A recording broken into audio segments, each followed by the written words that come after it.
नमस्कार साथी सब, हम अनिल शाह। हमी छी वो अनिल शाह जे प्रेम कहानी जे सुनी छी अहाँ सब से हमी बनबी छी। अहाँ सब सुन के बहुत प्यार दुलार दी छी। आदमी जे हमारा चिन्हतो है, बहुत आदमी नहीं चिन्हते है। अहाँ सबके एगो बहुत इम्पोर्टेंट बात बतावे के लगे हम लाइव एली। और के हम एगो ई बात कह चाहे छी कि बहुत आदमी हमारे चैनल के सब्सक्राइबो छी केने, बहुत आदमी नहीं छी केने।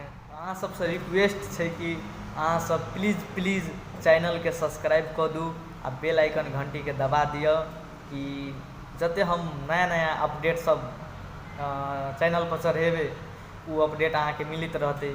वही के लगे चैनल के सब्सक्राइब कर दिया और के हाथ जोड़ के विनती कर रहा छी कि चैनल के सब्सक्राइब कर दिया। एगो बहुत खुशी के बात और है कि अ चैनल पर अहाँ के 4 गो भाषा में प्रेम कहानी सुनेला मिलते। अहाँ सब जब लिख के पठेबे तो ये अनुसार से मिलबे करते। जे अहाँ के हिंदी में भ गेल, भोजपुरी में भ गेल, मैथिली में भ गेल आ नेपाली में भ गेल।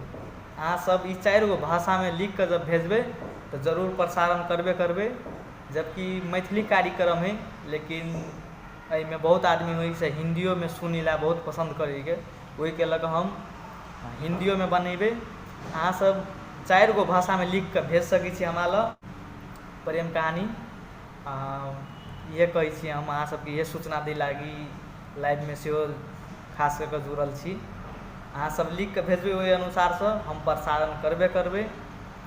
आ बहुत खुशी के बात है कि अहाँ सब हमारा लिख के साथ दी छी, अपन दर्द दोसर से बाँटी छी, हमरा से बाँटी छी। एहि के लगे बहुत खुशी लगैए।